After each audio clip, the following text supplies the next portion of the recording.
welcome to the third episode of the Kashmir Chronicles. In this episode, I'm going to share with you my collection of antique Kashmiri carved walnut wood, engraved copper and silver, and an art form that very few Kashmiris even know about.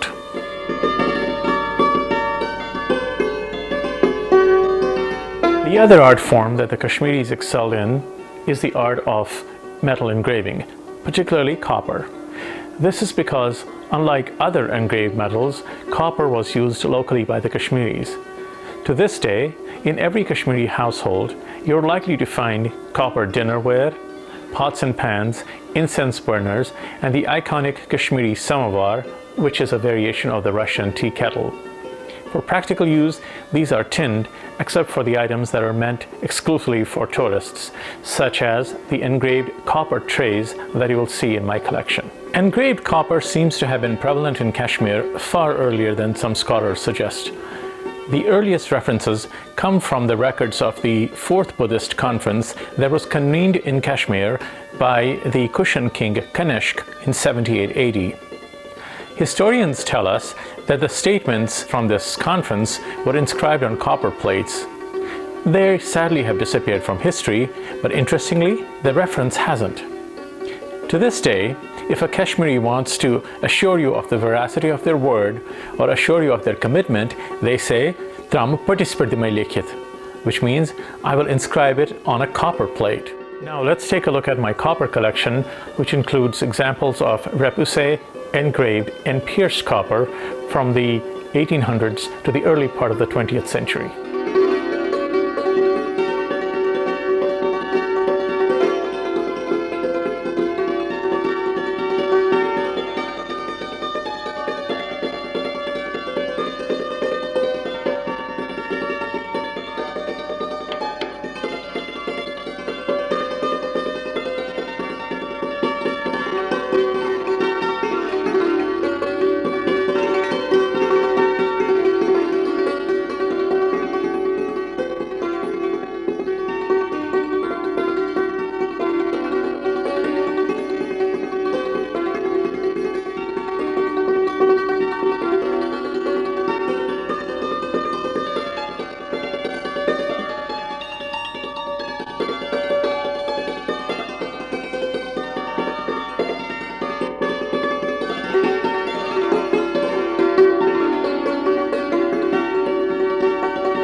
Less prolific than copper, but more intricate, was the art of Kashmiri silver engraving.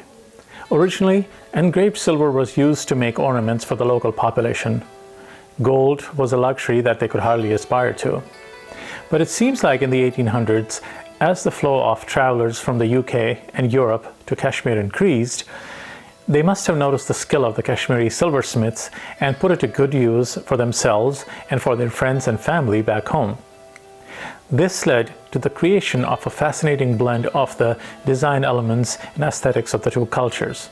This is evident in my collection, where you will find a classic European tea set in the shape of a Kashmiri samovar, and on the other hand, an Edwardian tea set with a classic Kashmiri shawl pattern engraved on it. I must add here that this was not exclusive to Kashmir. However, the Kashmiri silversmith did put his own distinct mark on his work, and may I say, far more delicate and intricate than that of his brethren elsewhere. I'll let you be the judge after you take a look at my collection, which dates primarily from the late 1800s to the first part of the 20th century.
It is now time to reveal the Kashmiri art form that I alluded to in my introduction.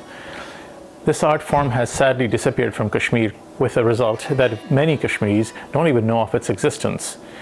It is the art of Kashmiri enamelware. It involves engraving copper, brass, and sometimes silver, and then using a glass enameling technique to fill the engraved spaces with brilliant hues of blue, green, turquoise, yellow, gold, and sometimes maroon. It seems to have been made exclusively for the visitors and the travelers who came to Kashmir in the early 1800s, and there's little evidence of its production in the 20th century.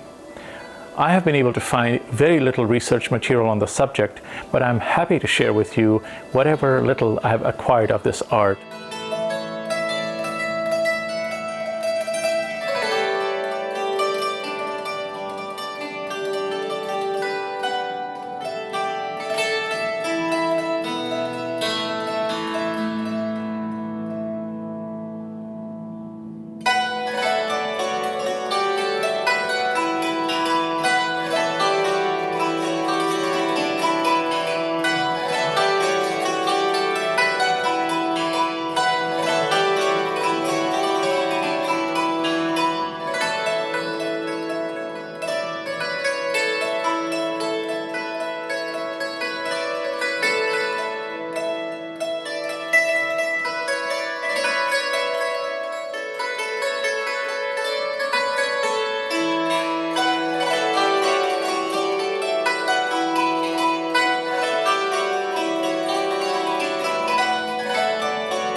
Last, but certainly not the least, I want to share with you my collection of antique Kashmiri carved walnut wood.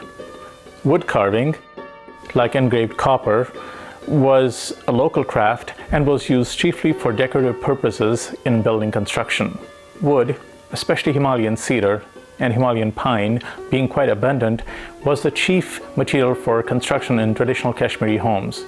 You can still see examples of classic Kashmiri architecture using wood in some of the shrines in Kashmir. And if you're fortunate, you may still be able to find intricately latticed wooden windows and beautifully carved ceilings in some traditional Kashmiri homes, although very few such homes remain.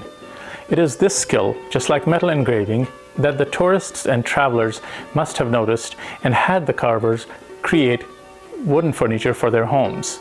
And from this evolved a fascinating blend of Kashmiri patterns carved on classic European and English furniture, and this trend continues to this day.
Now, what you're about to see may appear Chinese or Tibetan, but it certainly is not.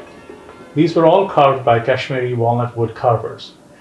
And this seems to have been the influence and the byproduct of the trade and traffic that occurred between Kashmir and other countries that traded on a southward branch of the Silk Road.